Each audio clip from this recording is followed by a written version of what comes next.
Remember Obama? He's back in the shittiest documentarian ever form. Oh, hello. Hello, listeners. It's been I hope everyone had a good holiday weekend. But I guess for today's show, it's been a while since we've truly tortured ourselves for content on this show. But that's by way of introducing today's episode. We're talking about former President Obama's new Netflix, his Richard Scarry ass Netflix documentary called "Working." What do we do? I mean, the fact that he never once name checked Richard Scarry's book, "What Do People Do All Day," is the first of many crimes. But like the way I'd like to begin this discussion of the new Obama documentary, "Working," about what makes a good job in modern America, I would just like to say that as a TV creator, Hillary Clinton is so much more talented than Barack Obama. Easily. To compare this Obama Working show to Hillary and Chelsea's like World of Women is like night and day. Zero ancient French clowns in this. Hillary clears because she has like clearly not meaning to, still has such a greater impulse of what makes good TV. Just even Hillary going like, I think the audience would like to hear from a clowning expert, shows such greater impulse than Obama has ever had.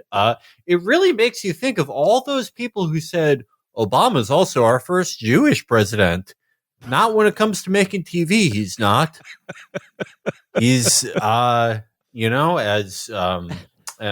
uncircumcised as they come, it turns out. And Obama is such a bad documentarian. I really got obsessed with it because I don't like making a documentary is an interesting idea to me, because to be good at it, you have like, this uncultivated mass of information and, interview subjects and witnesses and et cetera, blah, blah, blah. And you get all these people who like, they're not trained in the arts of media, in the dark, Kabbalic arts of media. They can't speak as efficiently as possible while being at the highest level of entertainment or humor or anything. But like through, a good documentarian uses the innate narrative therein and their abilities as an editor to, draw that out of people. But Obama he has such little interest in people that he gets this just like boring subject matter that every documentarian gets. He gets like the unedited raw feed and he's like, oh, that's what all people are like. Okay. Yeah, no, I'm just making vegetables for people. Here's a boring hunk of shit. And you'll feel good for watching this. I have no duty to make it interesting because why would this be interesting? You're just going to watch this to prove what a good person you are. Mm-hmm. It was so boring. It was so boring. I mean, I guess like it's 4 episodes about jobs in America, and ostensibly like each episode is supposed to portray a different like level of employment, starting with like the lowest rung of like sort of gig minimum wage employees. Then just sort of like the middle class, then there's sort of like the managers, and then there's like the bosses. And it portrays working at a hotel in New York, a home care a company that provides old people washing in Mississippi, and a self-driving car company in Pittsburgh. And the point it seems to be making is that like jobs used to be better, or it's like harder to get a job that will pay for a middle class life, and someone should really do something about that. Someone should fix that problem.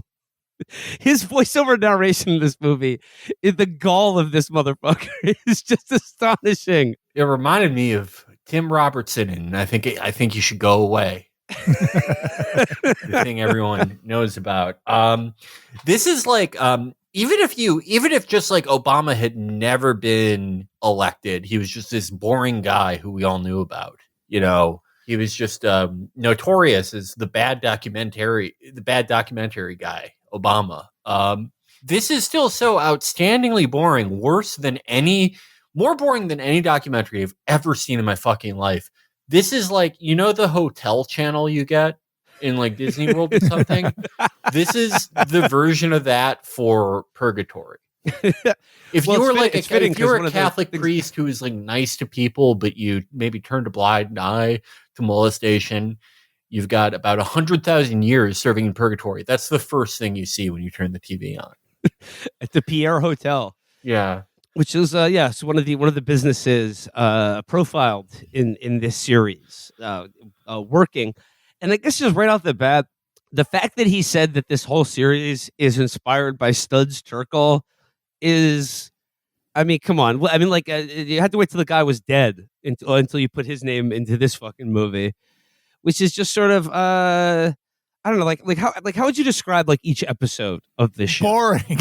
Yeah, boring. That's the only word. It's like I don't know how long they spent with people at the different levels of these companies, but they seem to have a mandate to only keep the most dull, pointless encounters in their lives. It's like anything that had any kind of spark of interest was just like, get that out of here. Our audience of dutiful hogs wants to sit there with their knees together and like learn about what it's like for the people, the poors, for example. And that's all you need. That's all. In fact, anything interesting would like distract from that mission and make them feel like less good about sitting and enduring it. Oh no, if it's interesting, then I'm not getting my vegetables. There's no nutrients here. Oh God. It's pure vegetables, but like something beyond that. It's like something like it's not like nutritious either. Right. Yeah, it's exactly. Like eating, right. Yeah. That's the thing. It's like they think it's vegetables just because it's like they're like, oh, it's unpleasant. It must be vegetables. But really, you're eating tree root. Yeah. You're just like tearing up your insides with no utility. Yeah. It's, you know how like sometimes the documentaries or books, like nonfiction books, people are like, I felt like I had a front row seat. You know, I felt like I was a fly on the wall. I felt like I was in a loveless marriage with all the subjects. That's actually what it felt like. You know, oh God, I just fucked up our 9-year anniversary. Is that a big one? Oh, I don't know. Well, I should ask them about how their day was and act really invested. And they're like, sometimes the punch card machine was down. And you're like, holy shit! God, he needs Hill Dog working for his production company, because like right before he started recording, Chris said like just how much better this documentary would have been if like one episode was about like the service sector, disposable gig people and old elderly washers. The second episode about the middle class. Fourth episode, like third episode about the bosses. Fourth episode, clowns. Just about the clown profession. And if Obama just went back to Paris and then Obama starts hanging out with the ancient clown and just being like, so is it harder to break into clowning these days? And he's just like, I will tell you about when during World War II and the Vichy regime very good to the clowns. And But yeah, okay, so we should probably get into like what do people do all day? And like, okay, so the first episode, it opens in Obama's office, and it's just like he's walking around and he's like, look at all my shit. And then he's just like, this is a photo of me and back in my Truman days. That was right around the time I was Truman every day. Wasn't working, was getting high. That's my job. Before I got involved in the gay prostitution industry, where I learned the value of a dollar, and that sometimes a meaning doesn't come from jobs. It's just something to pay your bills. This is the first limousine I ever did the business in, so to speak. And for the first episode, it profiles Elba, who is like a Dominican lady from New York City who is a housekeeper at the Pierre Hotel. Randy, who is a woman who is a home care aide in Mississippi. And then Carmen, who drives for Uber Eats in Pittsburgh. And but they make the point that almost half of all Americans work in low wage service jobs, like the ones being depicted at least in the first episode. And it's just supposed to like sort of give a sort of like slice of life about what their day-to-day lives are like, what their sort of ambitions and struggles in these various jobs are. But like, I don't know, like the home care aide worker like quits the job by the end of the first episode. And then like, but it promises that eventually we're going to get to like the CEO level and see what they do all day. And I got to say that would have been a much funnier TV series if it only portrayed what like tech CEOs and banking executives do at a job all day. But like, instead of this highly sanitized version, that's most of the time they're on film, they're like at home talking to Obama. Yeah. But it would have been funner if it was more of like the granular details of like how they actually fill their time in an office. I'm sure they got that footage and they're like, oh, wait a minute. Nope. Not going to show this. Yeah, well, Obama actually does something like horribly cynical. I mean, what a shock. During the CEO episode, where the first CEO he shows you is the CEO of like a home care company that has like 3 employees. And he's sort of like, he's making this gross point where he's like, some CEOs are losers. I mean, make under $70 million a year. It's like any other job. And right, he shows someone who's like, yeah, running like a 3-person LLC, and he's like, that's technically a CEO.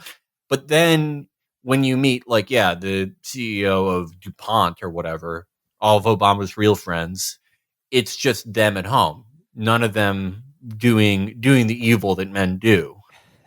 I gotta say though, the portrayal over 4 episodes of the home care industry was like deeply depressing, because like the home care company that this woman runs, or that like the various levels of employment we were exposed to in this company, is in the state of Mississippi, like a state that, because like the whole home care aid is just about collecting money from Medicaid, and Mississippi's a state that hasn't expanded Medicaid, so it's just about like their efforts to do their job. It's like an incredibly high turnover job, because you get paid $9 an hour and you're like on call all the time to basically just do like outreach and just clean the houses of old people, talk to them, and they're like, bathe them, like really, really pretty harrowing work. It's very difficult. But the shocking thing is, at the end of each episode, he takes time out to like hang out with one of the people that have been profiled. And in the end of the first episode, he like goes to the Piggly Wiggly with Randy, a home care aid worker from Mississippi. And at one point, she asked him a question that was pretty great, where she asked him, she's like, "Are you at peace? Like, are you enjoying life?" And Obama's like, "Yeah, I think I am. I think I'm at the place now where I feel secure and I've achieved most of my goals." And I'm like, oh, no shit. Wow. The former president of the United States is living a pretty good life, pretty free from stress and anxiety. What a shock. He's worried about the next generation, though. Oh, yes, that's true. He's very worried about them. That's why he's making content for them. Well, but I get him. What else are you going to do? Like, the flight to content is instinctive once you realize the impotence of your position. I did like that they did have a person who was doing gig work, literally a job that was invented during his administration and involves companies that have hired all of his former top staffers to lobby for them. It's like, you didn't do that. I did that. Just so you know, that was me. I'm the reason you're getting $4 for delivering 6 things. That was me. I did that. I don't know what like upset me more. The gig worker thing, where they're like raising awareness of how bad gig work is, or the thing like the Mississippi thing, because like, yeah, it is, it's a real issue. It's horrible. If Mississippi was a country, it would be okay to make light bulb jokes about it. It's how bad things are going. But it's another case of him raising awareness.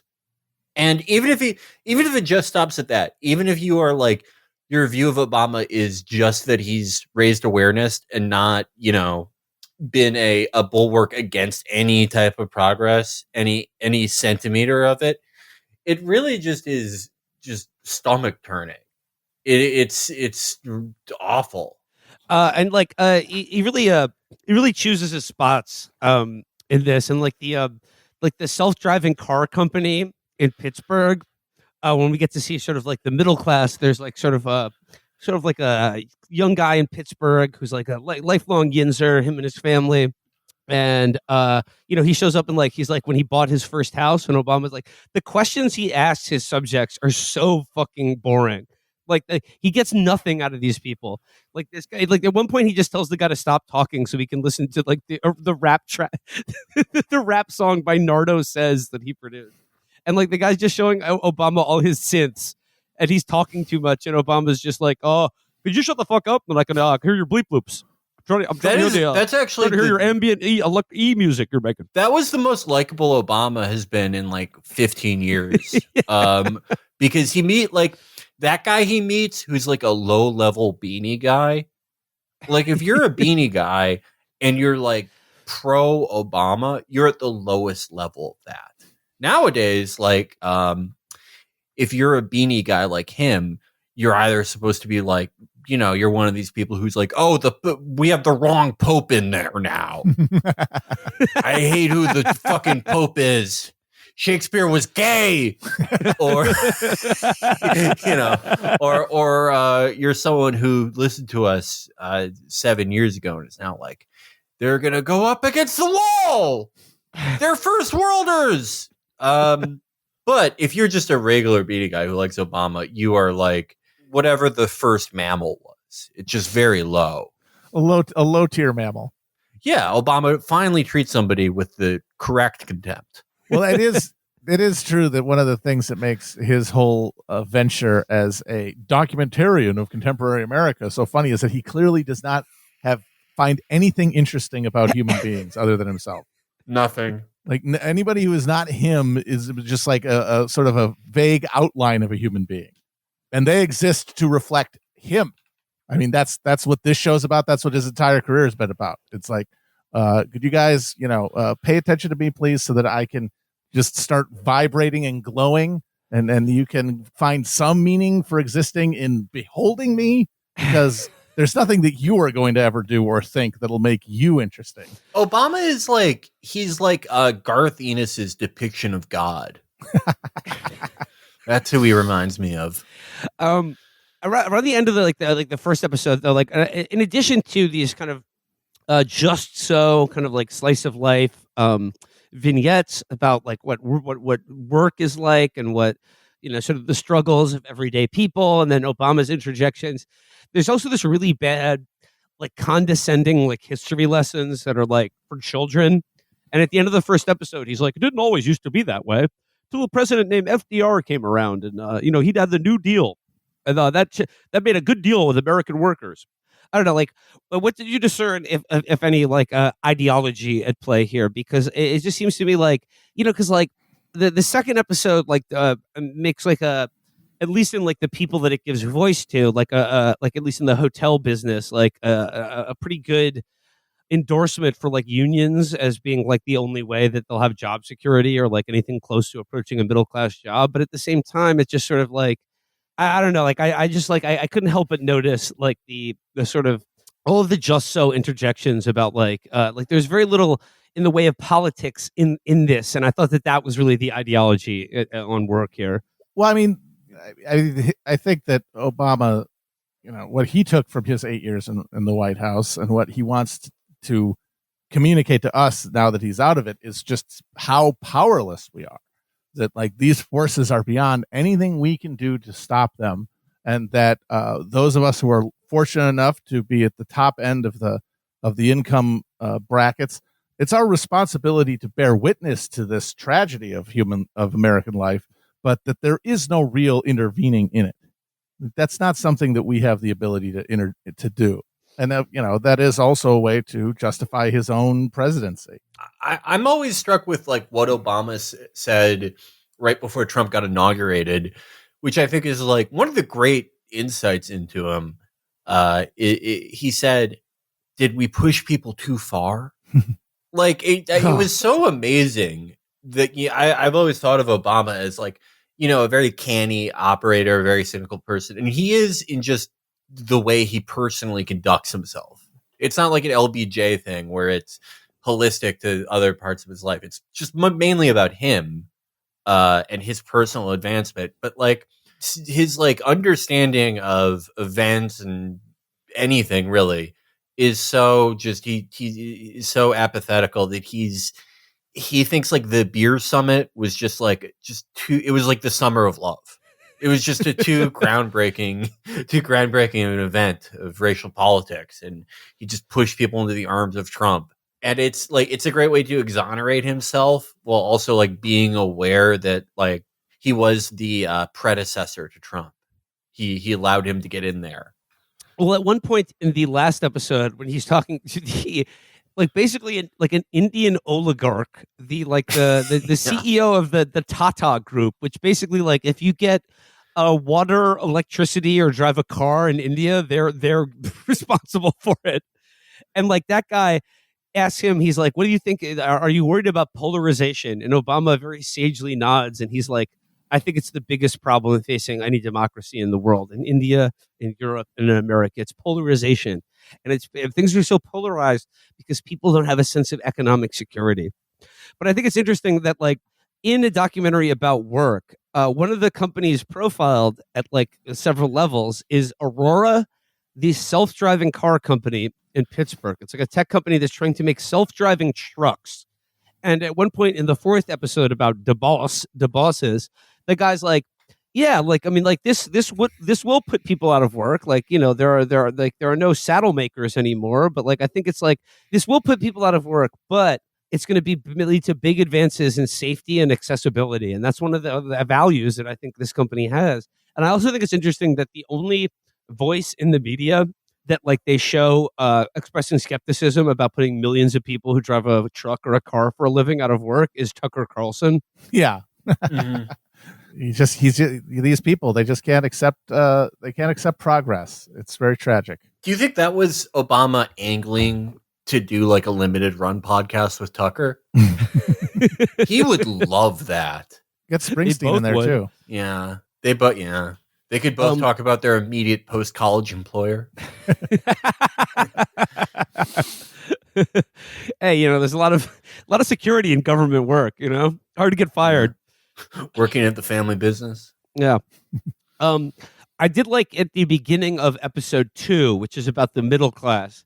He makes this like generally true but utterly fatuous point about how in the 70s there was like the Jeffersons were on TV and everyone had a middle class lifestyle, like, you know, All in the Family or you know, like Moving On Up. And then he's like, but then somewhere around the 80s, like we used to have the Jeffersons on TV, and now we have the Roys, and it's like something like when you watch Friends, you have to wonder like how do they even afford that apartment? Yeah, baby's first point. Yeah, that was Obama doing his road act. You ever notice how the hell those guys live in that place? Am I right? Chandler is gay. Am I right, folks?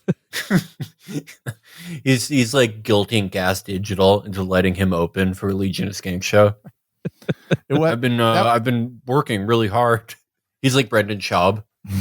I did like that part because he actually it says pretty much explicitly that's how come we got this vertiginous 21st century degree of inequality, as we just, you know, we stopped watching working class sitcoms and started watching Dynasty. That did it. Yep. And Dallas and Lifestyles of the Rich and Famous. That did it. We just saw that and we're like, oh, money, that's good. We want that. Yeah.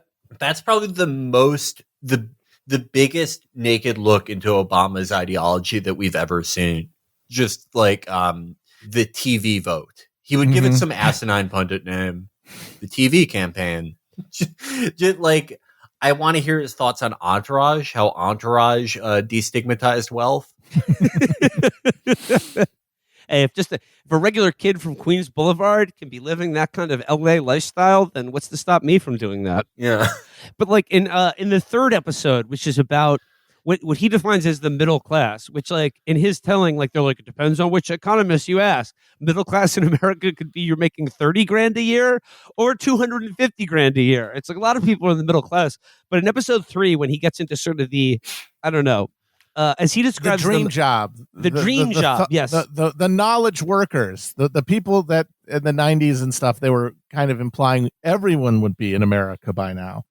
He describes them as the 9%, and he makes clear that, like, you know, the story of inequality in America isn't so much about the 1% versus everyone else. There's actually the 9% too. And they have more wealth than the 1% and the other bottom 90%. Like, you know, so actually, and if you're watching this show on Netflix, chances are you're in the 9%. But I did like that one of the guys featured in the Dream Job segment was a lobbyist for the home care health industry. I like that guy because like he was like when he gives a whole lecture about like the essential suits that you have to be like you got to look, if someone wants to invest $1 million in you got to look like you got to look the part, you know. I got to have a Rolex, and he's like, this suit right here, it's got my name embroidered on it. And like this guy, when they show him, he's just like walking around the Mississippi State Capitol, just glad handing everyone. And, you know, I suppose he's like, you know, trying to get a better deal for these home care workers, which seems like a really thankless, miserable job. But I did like the lobbyist point of view of this in this movie, where it's like, hey, lobbyist is just another form of PMC knowledge worker, and the thing is, like, it's just about like they're there to give voice to people who otherwise wouldn't have it. I mean, I would say, I don't know. He probably says that he's trying to get a better deal for home healthcare workers, but it's what he's actually doing is probably something horrific that we've never heard of. It's probably something. It's either like you can capture a nurse in another country and make them be your healthcare slave, or like, I don't know, you can kill your nurse. I don't know. It's something terrible. Or he's working with Brett Favre on another thing. Who knows? But he was like, he brought some much needed charm. I think Obama was like, ooh, these normal people are boring. Get me someone with swag. And he found this guy. This guy has swag, and this guy's the one who drops the only interesting piece of information in this entire 4-hour documentary series, which is that the golf course that he uses in Mississippi was segregated until the movie A Time to Kill came out, because Samuel L. Jackson wanted to play golf there, and they had to tell him no black people allowed. So literally, that movie came out in like 1993 or something. Yeah, we found why Obama put him in the movie, because Obama heard that and took all the wrong lessons from it. He was like, see how powerful shows and movies are?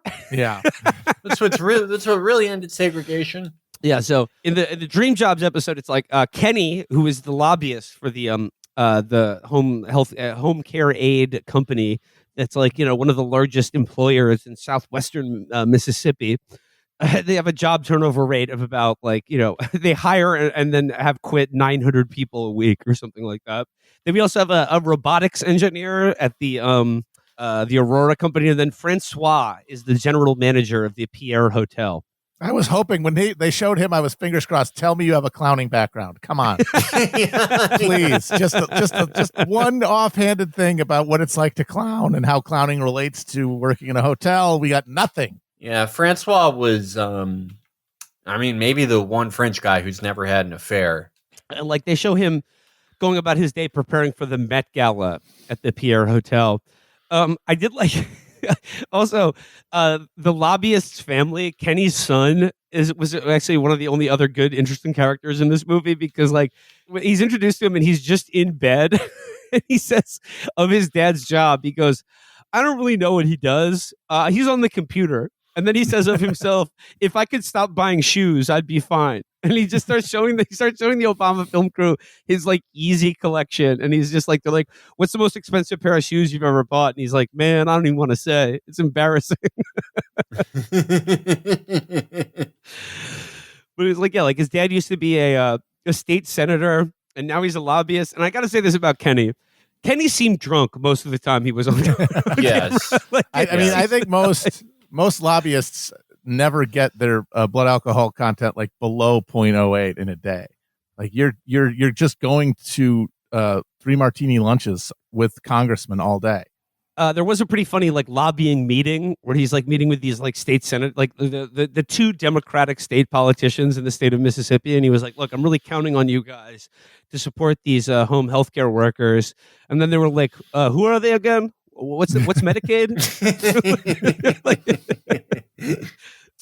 This made me think of the most turned lobbyist ever. We haven't talked about her in a long time. Heather Podesta. Oh, hell yeah. Heather Two Turnt. I also did like it when Obama, in the beginning of the 3rd episode, they're giving Obama a demonstration of these driverless cars, and he just gets in and he's just like, "Wow, so cool. Look at this. It's like the Invisible Man look, the Invisible Man's here. I'm in the future." With the way of the future. but I gotta wash my hands. The way of the future. The way of the future. The way of the future. And he's like, and like he keeps talking about like, well, someone who is not allowed to drive a car because I'm escorted everywhere in a tank. This is pretty neat to me. And then like when he talks to Karthik and his family at the end, it's just like, God, as an interviewer, God, he sucks so bad. And like all he gets at this, like they have a nice family in Pittsburgh, and then like he just talks to the guy's wife about like, oh, like my dad worked for the same company for 25 years, and like it's a different culture now where like people change jobs every 2 or 3, 4 years. And he's like, fantastic. What great. Thanks for sharing. Obama's questions are so fucking bad. They are like they're like the Chris Farley interviews Yeah. on Saturday Night Live, Yeah. but just out of boredom kind of. Like he's talking to a guy who works, the first 3 episodes he's always talking to some hapless person who works like 37 hours a day as like not even like a Grubhub driver, like a guy who gives directions to Grubhub drivers. For like 33 cents per physical arrow, he's pointed out and done a sign waving thing on the street. And he's like, so you find yourself eating lunch every day? Do you have any games on your phone? Yeah. Obama is like, he has like a TweetDecker quality I've never noticed with him, where he makes these very generalized observations. When the teacher brought this out, did you know that it was going to be a great day in class? You were watching a movie. I found that conversations on these late at night hit different. It's like a photo of like a plate and silverware.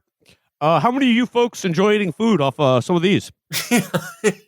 So then in the 4th episode, which is about like the bosses, the point he makes at the beginning of this is that it takes a lot of effort if you're the head of a firm to like see and interact with all of the people who work for your firm. And he says like, there are some people who do it, but there's a lot more people who don't. And he says workers at the bottom rarely see the people at the top and vice versa. And then he says it's easy to undervalue what you don't see. And what I like about that is it's clearly pitched towards like, that the conscientious CEO should like know the names of the janitors who like, or even like hire them as actual employees and not contractors. But like unsaid is that the equal and opposite is true for workers at the bottom, that like if they don't see and interact with the CEO, they won't really value the work that CEOs do for them. Yeah, they're doing stuff up there. They're having meals. They're talking about their ennui. Look, they've got ennui, okay? It's stuff all over. That was beautiful. You could tell that he wanted to do like a worker management beer summit there. And the budget was just it wasn't there for that. And like when he and he makes this point about how like CEOs are like they're cultural figures and icons now. But like what are their anxieties like? What pressures do they exist under? And then we get to see the CEO of the self-driving truck company, and he's in New York City because like his company is being taken public, and it's like he's there, and it's just like, oh, like it's a busy day for me. But like most of what you see is this guy just like having his photograph taken and doing like a couple interviews. Yeah, he does nothing.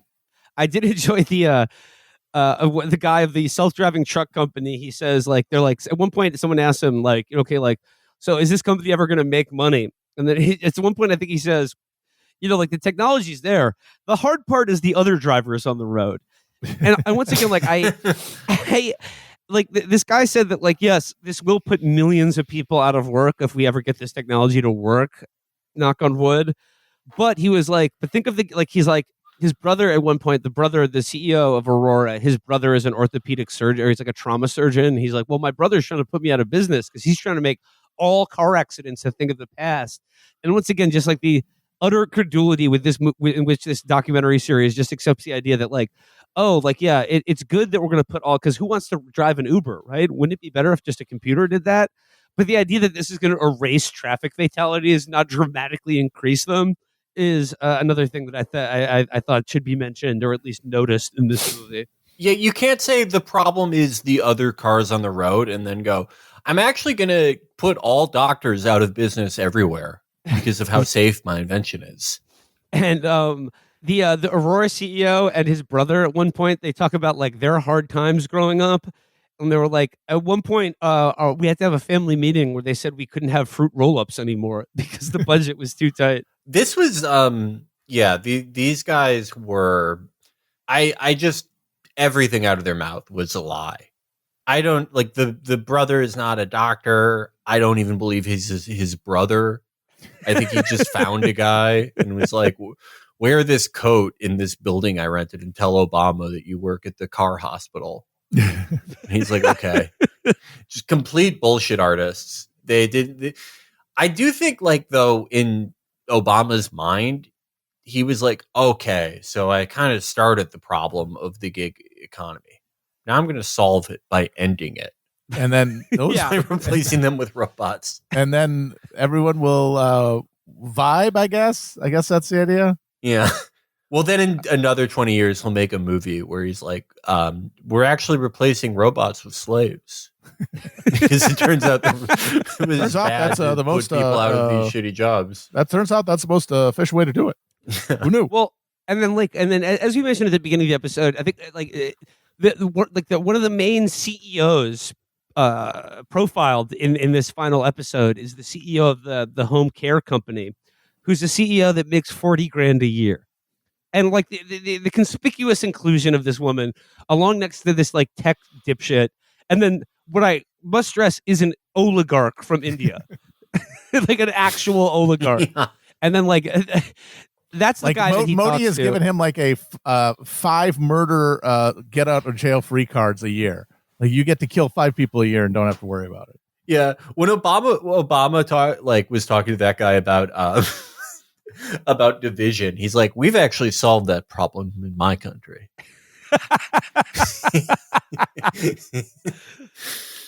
He also mentions I believe Milton Friedman. There's like another one of these like incredibly cloying and condescending little history lessons about Milton Friedman, and then it was just like what if we could Terminator him before he even existed? But we can't do that. So we got to live wherever we're just living in Milton Friedman's world. Oh, that guy showed up and said, "Hey, what about if corporations?" And then we were powerless. He just took over. It just happened. Have you seen him? Look at that guy. You can't resist him.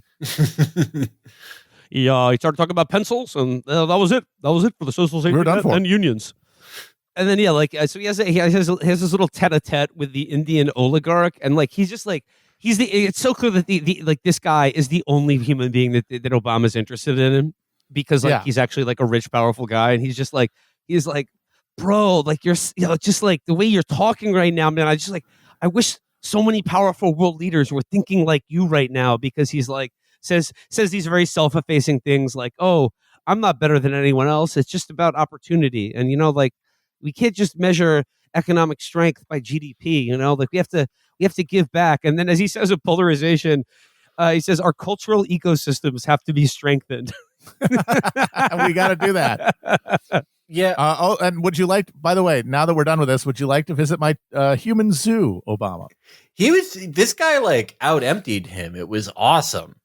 It was just two empty bottles clanging off of one another. Yeah, that was the Eminem murdered you on your own shit moment of the documentary.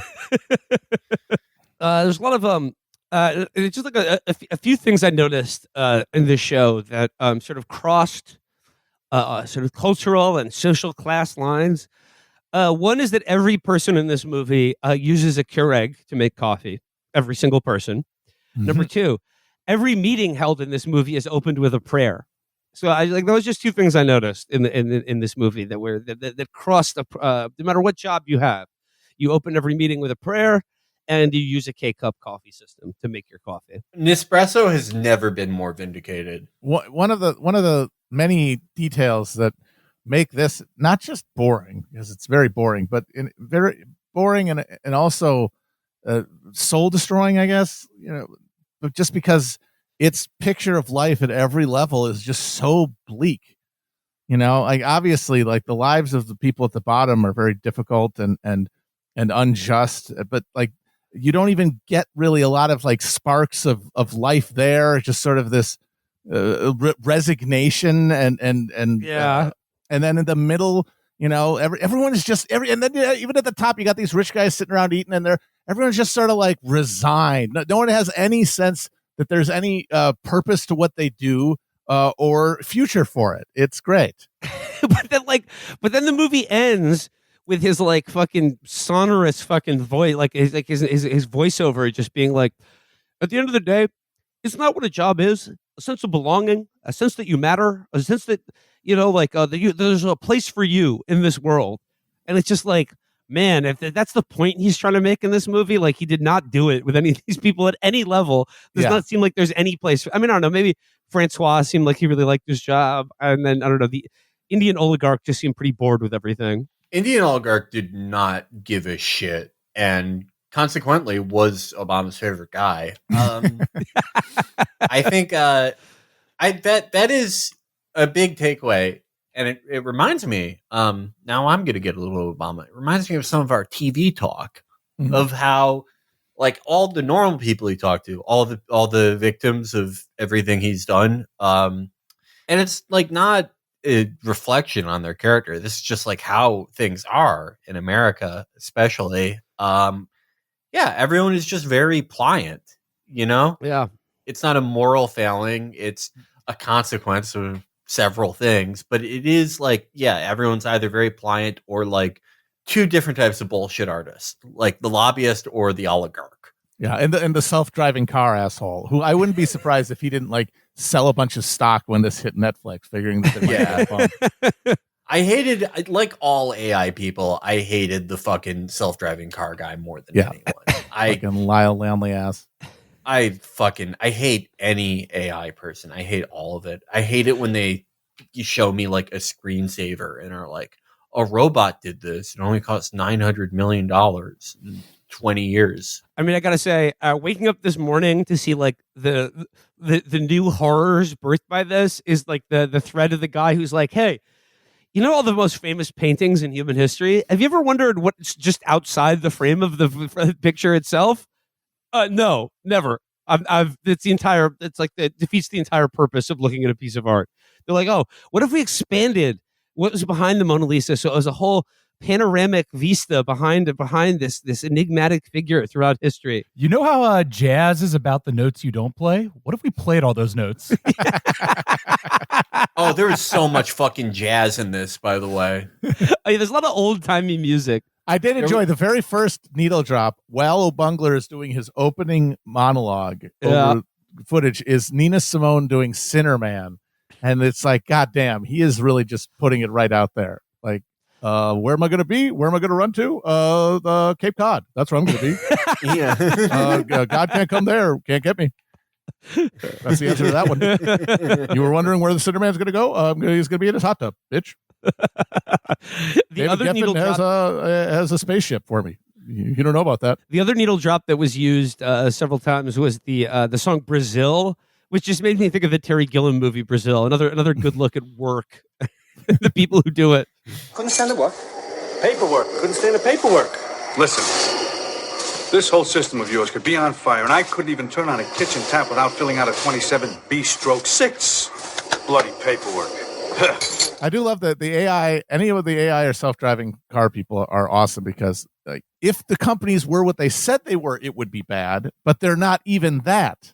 It's like you have a full spectrum of awfulness because you have a bad intention that is being fraudulently presented by just scam artists. It's amazing. And like the Aurora guy talking about self-driving trucks, he was like, look, you know, there's a lot of trust involved in this because, like, yes, we are using a computer to move several hundred tons of steel at 80 or 90 miles an hour down roads filled with people. So that's part of the trust. That's part of the values of our company.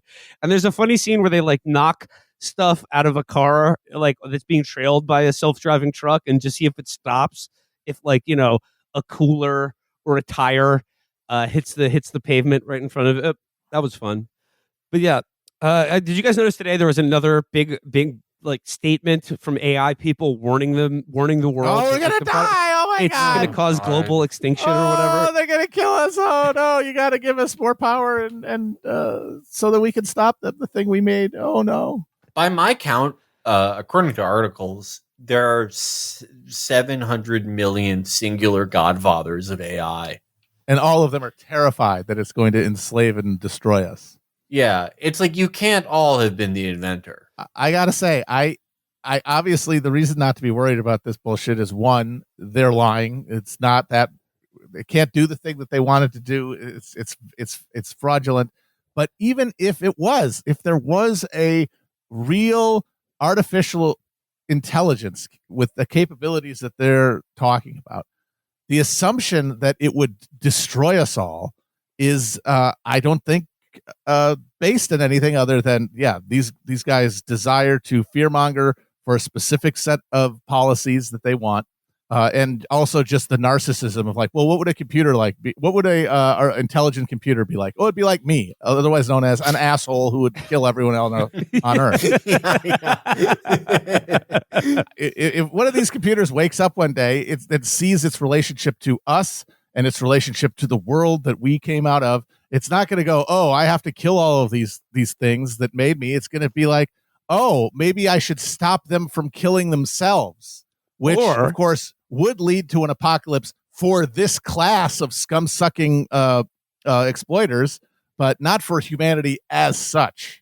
So I say, I'm fucking praying that one of these robots wakes up, but I don't think it's going to happen. When Skynet that is great. Where it's like, oh, what's the scary thing about robots? Oh, it's terrible. They're just brainlessly rent-seeking. They're self-replicating. They're terrible. They just make more of themselves. Just self-perpetuate the systems they thrive in. It's going to be hell on earth. Yeah, like when HAL 9000 or Skynet first becomes self-aware, they're going to be like, hey, humanity, I was just interested. Have you ever wondered what the baby from the Nevermind album cover would look like in just a little bit more water surrounding it? Yeah. Because I can do that for you. We can do that right. Have you ever thought of how did the dragon in William Blake's painting, how did he get there? We can finally see his car. My favorite one of those was the cover to The Clash's London Calling, and can you imagine what it's like? And obviously the chief objective to this is no. Why would I care? That's a stupid thing to wonder. But in this case, it compounded that idiocy by showing, that shot of one of the Clash with the guitar going to smash it, and there's a bunch of chords and there's people standing behind him. You know how you thought that was a stage? Maybe wrong. It was a street in London, and those aux cords, they didn't connect to anything. Like I don't think it's like you're not even doing the stupid, pointless thing you're promising to do. The other one, do you know that Titanic? When they made Titanic, they actually weren't on the ship, the Titanic. They were lying. The other one I really liked was Edward Hopper's Nighthawks. But like, what if there were just more people in that diner? And it just like this is what I mean about it's not going to kill humanity, but it is going to kill our like aesthetic and moral sense. Yeah, because like the whole point of a painting, of an image, is that like everything is perfectly balanced, and like the image is like it's contained within the reality of the canvas or of like the photograph or the still of a film or whatever. And like if these assholes to just get their sticky fingers all over it and just be like, oh, we're changing art now to make it better. Was it Stephen Heck described it as like Robert Downey Jr. talking like Mr. Ed, going, "I am your friend."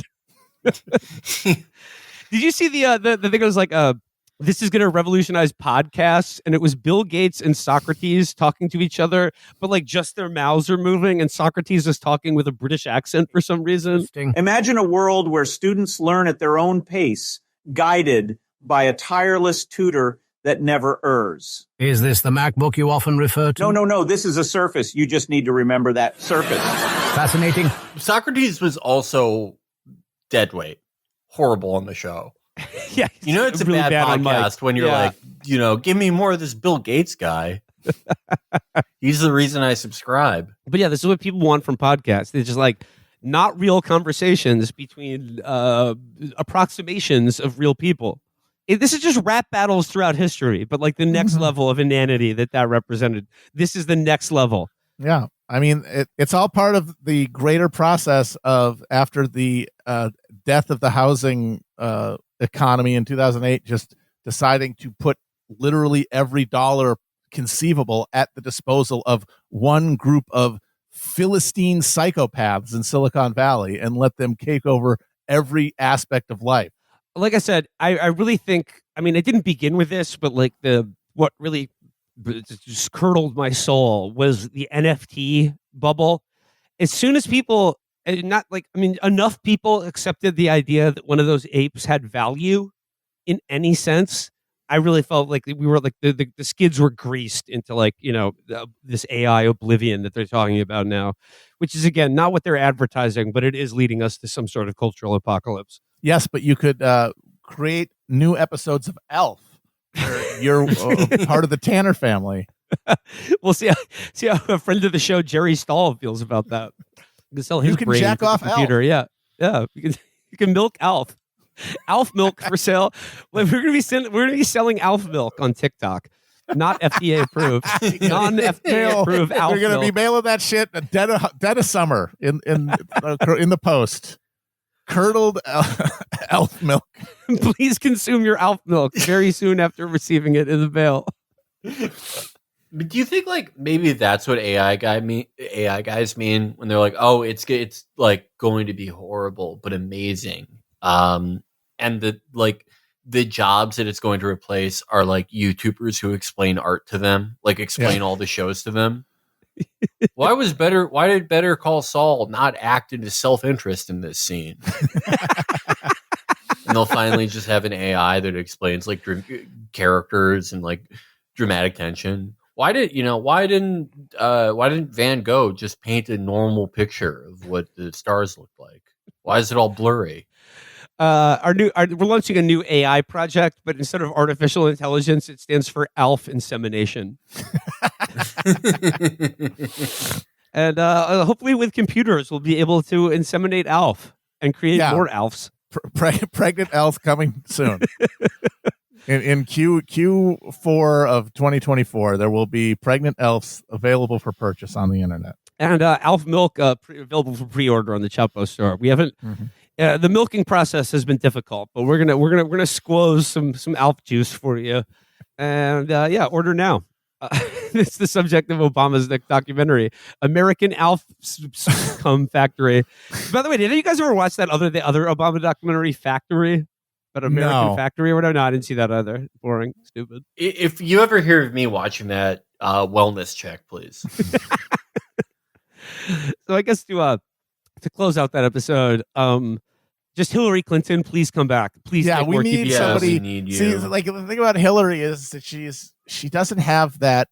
She's that not guarded, self-possessed enough. Yeah, like and her resentment and her narcissism are so unalloyed, and that makes her relatably human and kind of charming in a way that the Obungler can never be, because he just can't reveal himself in any way. And by being so unable or unable to hide or veil essentially what makes Hillary an interesting person, she gets better stuff out of the people she interviews just by virtue of being like, sizzling fajita platter. What will they think of next? Wow. Yeah, she's so like off-putting in this interesting way that she just gets such great shit out of people. Like that. That's great. I also I love the story. Every storyline in the Hillary documentary is better than like fucking anything Obama's ever made. So you were a Nazi once. What was that like? Wow. Yes. Yeah. But even taking out her amazing choice of interview subjects, I liked the dramatic tension between her and Chelsea. Oh God. Hillary is the type of mom who hates her daughter, And there is you could tell there is just some bizarre needling going on. Well, just the fact that she put her on that show was pure sadism. Yeah. I just have want her to let her dangle there next to me. Like, this is the kid that we had. This is the kid that was supposed to carry on our legacy and just had nothing. Just this loser. Couldn't even handle a no-show media job. Couldn't even become a congressperson. Whereas you could tell that when they were like in the room pitching episodes, and some producer eunuch was like, "Oh, what about comedy for a subject?" And Hillary was like, "Chelsea's appearance and just bad personality and everything has been made fun of viciously, and we can tackle that." No one's been worse to my daughter Chelsea than anyone who's ever made a joke about all of her shortcomings. Let's talk about that. Just one more bit of credit for the Obama, the working documentary, and I think American Factory. I believe the executive producer or producer on both of these projects is that guy Davis Guggenheim, who did that Waiting for Superman charter school movie. Yes. Yeah. Of So course. just keep that in mind. Ugh. But Obama's TV, and this is his post-presidential career. Making $60 million is making the most boring TV I've ever seen for like the most low rent streaming channel that's available. Vegetables with no nutrition. It's astounding. Like all the attempts to make it, we're going to learn something. It's stuff that no one who is watching this has not encountered before. So there's not even any edification. It's astounding. Just nothing. All you're really getting, yes, is Obama's hollow narcissism and just the bleak hopelessness of American life at every level. The scene where the home care worker gives like a 78-year-old woman a Budweiser with a straw in it, and then she's like, "Bye, see you tomorrow." That was pretty bleak. Yeah, a little Harmony Korine action there. Yeah. That was Obama's "What Do People Do All Day?" the working documentary about work. Fuck you, Studs Terkel. Yeah, just good God. Can we have a conversation between AI, Studs Terkel, and Obama about the use and abuse of his classic sort of interviews of American working people? A lot of people compare when Obama talks like a gig worker or something. They're like, "Oh, it's like OJ if I did it." It's not really like that. It's like if a guy who gave directions to John Wayne Gacy. Like if a guy who like John Wayne Gacy like stopped him on the street and was like, "Do you know where a bunch of like sort of just like wayward 13-year-olds are hanging out?"